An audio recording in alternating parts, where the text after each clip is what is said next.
नमस्कार, मैं हूं चंदन गुप्ता। हमारे YouTube चैनल में आपका फिर से स्वागत है। आज मैं आपके सामने इलेक्ट्रिसिटी का पार्ट्स एक रजिस्टर इन पैरेलल लेके आया हूं। इससे पिछले वाले वीडियो में रजिस्टर इन सीरीज की चर्चा कर चुकी थी। तो चलिए हम वीडियो को स्टार्ट करते हैं।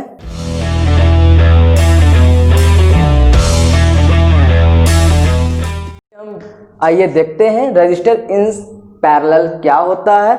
तो ये होता है पैरेलल कॉम्बिनेशन, यानी कि रेजिस्टेंस का पैरेलल कॉम्बिनेशन होता है। जैसे कि हमारी ये ब्लैक बोर्ड पर आपको दिखता होगा कि जो तीन रेजिस्टेंस है वो किस में जुड़े हैं, तो पैरेलल में जुड़े हैं। ठीक है, इसमें क्या है, डिफरेंट आपका रेजिस्टेंस है, R1 है, R2 है, R3 है। और यहाँ पर एक मैंने पोटेंशियल डिफरेंस क्रिएट कराने के लिए सेल का यूज किया है, जो कि आप बैटरी बोल सकते हैं। उसके बाद साथ साथ मैंने एक एमीटर का यूज किया है, जिसके द्वारा हम करंट को माप सकते हैं। बात समझ में आई। एमीटर को पॉजिटिव के पॉजिटिव वाला से कनेक्ट किया, किसका, तो बैटरी का पॉजिटिव वाला से कनेक्ट किया। बात समझ में आया। और नेगेटिव का नेगेटिव से। इसमें खास बात यह है कि रजिस्टर इन सीरीज में होता क्या था कि एक्चुअल में वहाँ पर आपका जो करंट था वो आपका करंट जो भी था सेम था। बात समझ में आई। लेकिन यहाँ पर जो भी आपका करंट का वैल्यू होगा वो सेम नहीं होगा। क्यों नहीं होगा कि यहाँ से आपका करंट जाता है तो कुछ करंट यहाँ पर जाता है, कुछ करंट यहाँ पर जाता है, कुछ करंट यहाँ पर जाता है। मान लिया जाए आपका यहाँ पर एक बल्ब लगा हुआ है, एक पंखा लगा हुआ है और एक ट्यूबलाइट लगा हुआ है। तो सबका पंखा का अलग वोल्टेज की आवश्यकता पड़ेगी, जो बल्ब होगा उसका अलग आवश्यकता पड़ेगी, और साथ साथ जो ट्यूबलाइट होता है उसका अलग आवश्यकता पड़ती है। बात समझ में आई। लेकिन यहाँ पर क्या होगा, जब आवश्यकता पड़ेगी तो यहाँ पर कुछ करंट यहाँ पर लेगा, कुछ करंट यहाँ पर लेगा, हो सकता है इससे ज़्यादा करंट यहाँ पर ले। मतलब क्या, सब अपना आवश्यकता अनुसार अपना अपना करंट फ्लो कर रहे, अपना अपना जगह पर करंट फ्लो करेगा। बात समझ में आई। अब यहाँ पर करंट तो डिफरेंट होगा, बात तो समझ में आ गई। यानी कि मुझे करंट यहाँ पर क्या होगा, सबका निकालना होगा। और अब वोल्टेज की बात करते हैं। वोल्टेज सब में क्या होगा, तो सेम होगा। वोल्टेज क्या होगा, सब में सेम होगा यहाँ पर। लेकिन वहाँ पर वोल्टेज क्या होता था, डिफरेंट होता था। बात समझ में आया। किसमें, रजिस्टर इन सीरीज में, जो कि इससे पिछले वाले वीडियो में बता दिए थे। इसको जरूर देखिएगा वीडियो को। ठीक है, तो हम स्टार्ट करते हैं। यहाँ पर हम कैसे निकालते हैं, मुझे पता है ओम्स लॉ क्या होता है, V = IR। बात समझ में आया, V = IR। और यहाँ पर मुझे क्या निकालना है, करंट निकालना। क्यों, क्योंकि सबका जो भी यहाँ पर करंट जो फ्लो हो रहा है तीनों रजिस्टर में, तीनों क्या है, डिफरेंट है। बात समझ में आई। तीनों मेरा जो करंट है वो क्या है, डिफरेंट है। तो यहाँ से हम निकाल सकते हैं क्या, V = IR। तो I करंट निकालेंगे तो क्या होगा, V/R। कैसे, मैंने I को यहाँ पर रखा है। जैसे कि आप यहाँ से डायरेक्टली निकाल सकते हैं, I R = V बोल सकते हैं, या I = V/R। बात समझ में आया। तो इसी तरह से मैंने क्या किया, I का वैल्यू यहाँ पर निकाल दिया। अब आगे हम देखेंगे, सारे रेजिस्टेंस का एक एक करके करंट को निकालते हैं। ठीक है, तो मुझे पता चल गया कि करंट का वैल्यू क्या होता है, V/R। V = वोल्ट और R/रेजिस्टेंस। बात समझ में आया। अब देखिए, अब यहाँ पर फर्स्ट वाले रेजिस्टेंस के लिए करंट मुझे निकालना पड़ेगा। तो I1 = क्या होगा, V/R1। V मेरा कांस्टेंट है, यहाँ पर याद रखिएगा, V हमारा कांस्टेंट है। सभी तीनों रेजिस्टेंस के लिए वोल्टेज हमारा सेम है, इसलिए हम बोल सकते हैं ये वोल्टेज हमारा कांस्टेंट है, इसलिए हमारा V सबके लिए सेम रहेगा। ठीक है, रेजिस्टेंस सबका अलग अलग है, तो यहाँ पर रेजिस्टेंस R1 लिख दिया। इसी प्रकार से I2 निकालेंगे तो V बाय क्या हो जाएगा, R2। I3 निकालेंगे तो V/R3। अब मुझे टोटल करंट की आवश्यकता है। तो टोटल करंट मुझे क्या है, तो टोटल करंट क्या होगा, = V/R। तो टोटल करंट निकालने के लिए क्या होगा, I।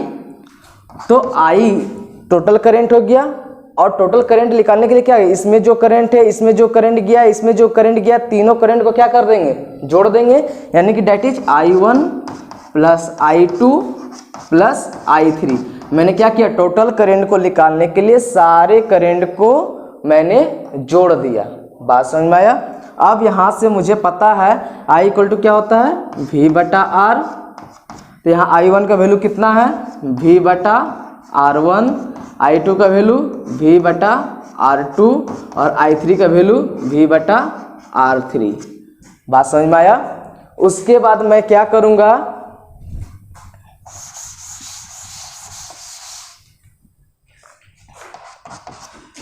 यहाँ से भी क्या आ रहा है, कॉमन आ रहा ना, सब में भी क्या है, कांस्टेंट है, यानी कि भी हमारा कॉमन आ जाएगा। तो V बटा R इक्वल टू भी यहाँ से कॉमन ले लेंगे तो क्या बचेगा मुझे, 1/R1 plus 1/R2 plus 1/R3। बात समझ में आया। अब यहाँ से क्या होगा, भी कैंसिल हो जाएगा तो क्या आएगा, 1/R equal to 1/R1 plus 1/R2 plus 1/R3। ये हमारा निकल गया रजिस्टर इन पैरेलल का। तो इसमें क्या हो रहा है कि ये रेसिप्रोकल हो जा रहा रेजिस्टेंस, यानी कि यहाँ पर क्या रेजिस्टेंस कम हो रहा, यानी कि अगर कोई भी रेजिस्टेंस को अगर हम डिवाइड करेंगे 1 से तो क्या होगा, कम ही आएगा। तो इसका मतलब क्या है, यहाँ पर रेजिस्टेंस कम होगा तो इसमें यानी कि इसमें क्या होगा, करंट ज़्यादा flow. Advantage of parallel combinations, इसका एडवांटेज क्या है, जब पैरेलल कॉम्बिनेशंस में हम किसी चीज़ को जोड़ते हैं पैरेलल कॉम्बिनेशंस में तो हमारा एडवांटेज क्या होता है, आइए जानते हैं।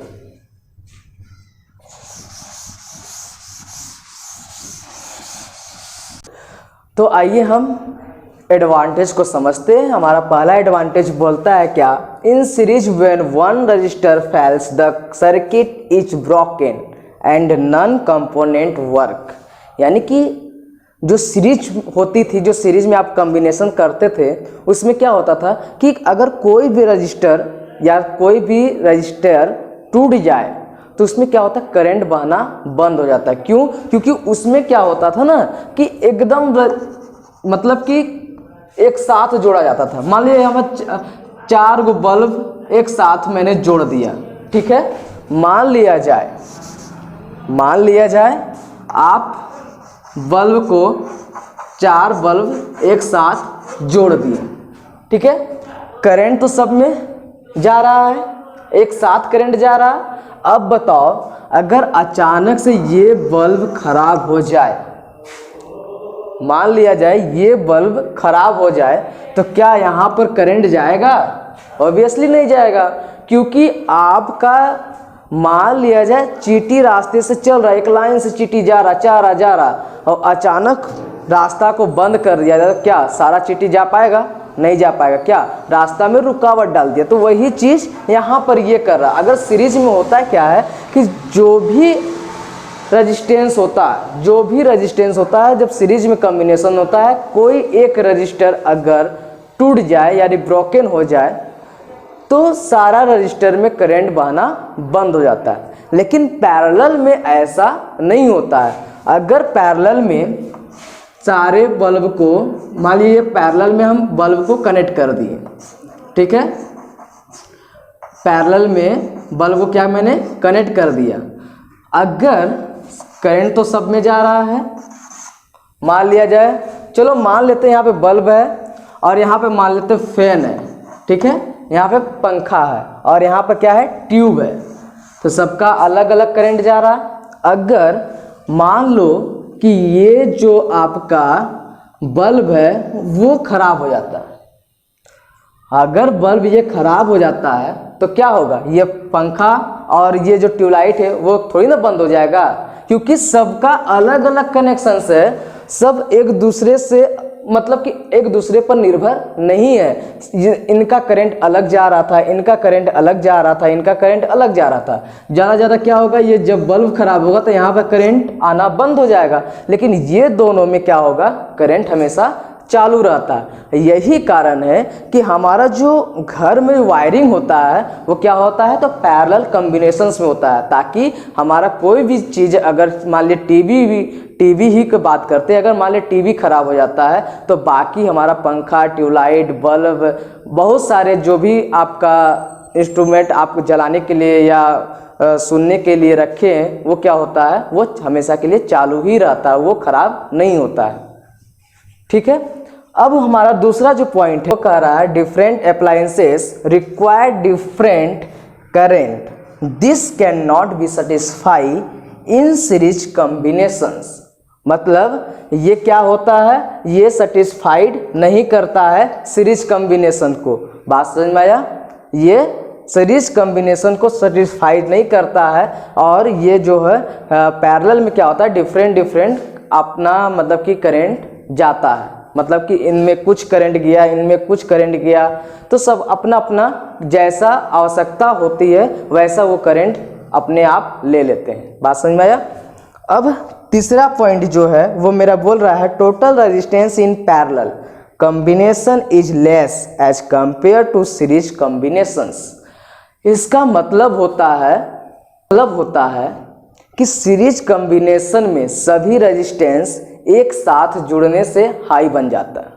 मतलब क्या, अगर आपको 4 लकड़ी को एक साथ इकट्ठा कर दे तो क्या हो जाता है, आपको तोड़ने के लिए दिया जाए तो बहुत भारी हो जाता है, मतलब आप तोड़ नहीं सकते। उसी प्रकार से जब एक रेजिस्टेंस को 1000 रेजिस्टेंस के साथ कनेक्ट कर दिया जाता है तो आपस में क्या हो जाता है, बहुत मतलब कि हाई हो जाता है, उसका रेजिस्टेंस काफ़ी हाई हो जाता है। बात समझ। परंतु पैरेलल कॉम्बिनेशन में इनमें जो इनका जो रेसिप्रोकल होता है वो क्या होता है, उल्टा होता है। मैंने आपको बताया भी था कि 1/R होता है, और सीरीज में क्या होता है, R1 plus R2 plus dot dot जितना रेजिस्टेंस को जोड़ दीजिए। लेकिन इसमें क्या होता है, 1/R1 प्लस 1/R2 होता है। इसका मतलब क्या, यहाँ पर रेजिस्टेंस ज़्यादा है और यहाँ पर रेजिस्टेंस कम है। यानी कि हम जब एक साथ बहुत सारे रेजिस्टेंस को सीरीज में जोड़ते हैं तो हाई रेजिस्टेंस बना देता है, लेकिन यही पैरेलल में जोड़ते हैं तो हाई रेजिस्टेंस नहीं बनाता है, यानी कि कम हो जाता है रेजिस्टेंस। जब कम रेजिस्टेंस हो जाता है तो हमारा जो करंट है वो आसानी से फ्लो करता है। बात समझ में आया। चलिए हम आगे चलते हैं, आगे वाला टॉपिक क्या कहता है। हमारा इलेक्ट्रिसिटी पार्ट का नेक्स्ट कॉन्सेप्ट आता है heating effect of electric current. तो what is heating effect of electric current, तो आइए हम जानते हैं। If the conductor is purely resistive, the source of energy continuously get dissipated in form of heat. This is known as heating effect of electric current. इसका मतलब होता है अगर कोई कंडक्टर प्योर रेजिस्टिव है, जो सोर्स ऑफ एनर्जी यानी कि बैटरी या सेल उनकी एनर्जी को घटाती है, तो वो हीट के रूप में निकलता है। इसी को बोला जाता है heating effect of electric current. बात समझ में आई। अब आपके दिमाग में एक सवाल उठता होगा कि आखिर हीट क्यों होता है। बात समझ में आया। तो चलिए जानते हैं हीट क्यों होता है। तो आइए जानते हैं हीट क्यों होता है। तो हम मान लेते हैं कि कोई वायर है, ठीक है, या तो कंडक्टर मान लीजिए, उसका जो रेजिस्टेंस है वो क्या है, ज़्यादा है। रेजिस्टेंस क्या है, ज़्यादा है। मान लिया जाए ये वायर है, इसमें क्या किया मैंने, पोटेंशियल डिफरेंस क्रिएट किया, जो कि हम बैटरी का कनेक्शन किया। बैटरी कनेक्शन करने के बाद मैंने आपको पहले ही बोला था कि जो हमारा करंट है वो किस डायरेक्शन में बहेगा, तो पॉजिटिव के तरफ। बात समझ में आया, पॉजिटिव के तरफ बहेगा। और यानी कि बहता कैसे, इलेक्ट्रॉन मूव करता है। बात समझ में आया, इलेक्ट्रॉन मूव करता है। एक्चुअल में होता क्या है, यहाँ पर हीट, मान लिया जाए कोई कंडक्टर या वायर जिसका रेजिस्टेंस क्या है, ज़्यादा है, ठीक है, वो उसमें क्या होगा, ये करंट को स्ट्रांगली अपोज करता है। बात से समझ में आया। ये करंट को स्ट्रांगली क्या करता है, अपोज करता है। ये जो आपका करंट, जब यहाँ पर करंट फ्लो करता है तो जितने भी इलेक्ट्रॉन है इसके अंदर आपस में क्या होते हैं, टकराते हैं। बात समझ में आया? आपस में एक दूसरे से क्या होते हैं? टकराते हैं, और जब ये दूसरे से टकराते हैं तो यहाँ से हीट उत्पन्न होता है। बात समझ में आया? तो यहीं से हमारा हीट निकलता है। क्लियर आपको? अब हीट क्या है? तो हीट को H से डिनोट किया जाता है। बात समझ में आया? यानी कि क्या, ये करंट जो फ्लो कर रहा था इसमें एनर्जी भी लग रहा था। बात समझ में आया? तो हीट हम बोल सकते हैं, जो भी हीट निकल रहा था वो एनर्जी के बराबर है। ठीक है, अब एनर्जी जो भी निकल रहा है एक काम कर रहा है, यानी कि वर्क, जितना वर्क उतना एनर्जी। बात समझ में आया? तो हम बोल सकते क्या, एनर्जी बराबर वर्क। क्लियर? जिससे हम वर्क को किससे डिनोट करते हैं? तो W से डिनोट करते हैं। तो हमारा जो पोटेंशियल डिफरेंस होगा, यानी कि पोटेंशियल डिफरेंस किससे होता है? V। और पोटेंशियल डिफरेंस का फॉर्मूला मुझे क्या मालूम है? Potential difference equal to work by charge. ठीक है, चार्ज, एक वर्क में कितना चार्ज फ्लो करता है उस बात पर निर्भर करता था। तो पोटेंशियल डिफरेंस इक्वल टू हो गया work done, potential difference equal to हो गया वर्क बाय चार्ज। तो वर्क क्या है? तो जो हमारा जो ये वर्क क्या है? तो एनर्जी के बराबर है। और एनर्जी क्या है? तो हीट के रूप में निकल रहा है। जो हमारा एनर्जी निकल रहा है किस रूप में निकल रहा है? हीट के रूप में निकल रहा है, यानी कि हम एनर्जी हीट के बराबर लिख सकते हैं। बात समझ में आया? तो यहाँ से लिख दिया क्या, V इक्वल टू H/Q। तो यहाँ से हीट का फॉर्मूला निकल गया। कैसे? क्रॉस मल्टीप्लिकेशन किया मैंने, तो H को यहाँ से 1 से गुना किया तो H, और V को Q से गुना किया तो V इंटू Q। तो यहाँ से एक फॉर्मूला हमारे सामने आ गया, heat equal to potential difference into charge. बात समझ में आया? अब हमारा यहाँ से एक और फॉर्मूला निकलेगा। मुझे पता है करंट का फॉर्मूला क्या होता है, तो चार्ज बाय टाइम, I बराबर Q/T। तो यहाँ से Q का वैल्यू निकल जाएगा, Q इक्वल टू IT। बात समझ में आया? और ये Q का वैल्यू किस में पुट कर देंगे? मान लिया ये 1 है, तो इसमें हम 1 में पुट कर देते हैं। तो यहाँ से हीट का एक नया फॉर्मूला निकल जाएगा, H इक्वल टू VIT। क्या Q की जगह पर क्या मैंने पुट किया? Q की जगह क्या मैंने पुट किया? IT, क्योंकि Q का वैल्यू यहाँ पे क्या निकला है? IT। यहाँ से दूसरा फार्मूला मुझे निकल गया। एक और फार्मूला निकल जाएगा ओम्स लॉ के द्वारा। तो ओम्स लॉ मुझे पता है, V इक्वल टू होता है IR। बात समझ में आया? V इक्वल टू होता है IR। तो यहाँ से मैंने क्या किया, V के जगह पे मैंने क्या पुट कर दिया? IR। यहाँ पर क्या था, मान लीजिए ये 2 है। दूसरा फार्मूला में देखिए VIT, यहाँ पर V का वैल्यू यहाँ पर क्या निकला है? IR। किसके द्वारा? ओम्स लॉ के द्वारा। तो V के जगह पर IR हम पुट कर सकते हैं, बिल्कुल। तो V के जगह मैंने क्या पुट कर दिया? IR, और ये IT इंटू गुना हो गया। तो यहाँ से निकल गया एक नया फार्मूला, हीट का फार्मूला निकल गया I²RT। बात समझ में आया? अब एक और फार्मूला यहाँ से निकलेगा ओम्स लॉ के ही द्वारा।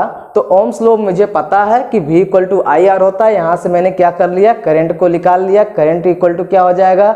V/R। और V/R मैं कहाँ पुट कर दूंगा? तो मान लिए इसी इक्वेशन, ये जो दूसरा फार्मूला निकला था इसी में पुट कर दिए। तो देखिए यहाँ पर I का वैल्यू क्या है? V/R। तो यहाँ पर I के जगह मैंने क्या कर दिया? Put V/R। ये V यहाँ पर है, और I के जगह पर मैंने क्या पुट किया? V/R, और ये T इनसे गुना हो गया। तो यहाँ से एक हीट का फॉर्मूला निकल गया, V²R इंटू T। ये नॉमरिकल में आपको बहुत अच्छे से काम आने वाला है। चलिए अब हम आगे वाले टॉपिक को देखते हैं। तो आइए हम नेक्स्ट जो इलेक्ट्रिसिटी का पार्ट है वो है जूल लॉ ऑफ हीटिंग।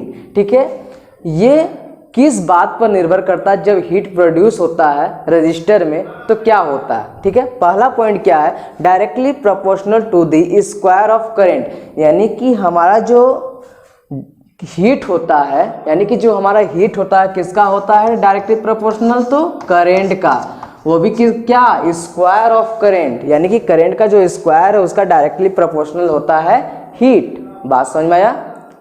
दूसरा पॉइंट है directly proportional to the resistance of given current. यानी कि क्या, जो हीट होता है वो डायरेक्टली प्रोपोर्शनल होता है किसका? तो रेजिस्टेंस का। अब यहाँ पर तीसरा पॉइंट क्या है? Directly proportional to the time for which the current flow through the resistor, यानी कि जो हमारा हीट है वो रेजिस्टेंस के साथ साथ किस पर निर्भर करता है, तो टाइम पर निर्भर करता है। बात समझ में आई? तो ये हमारा 3 पॉइंट रहा। और लास्ट में आप नोट करने वाली बात यह है कि SI unit of electric current क्या होता है, तो जूल होता है।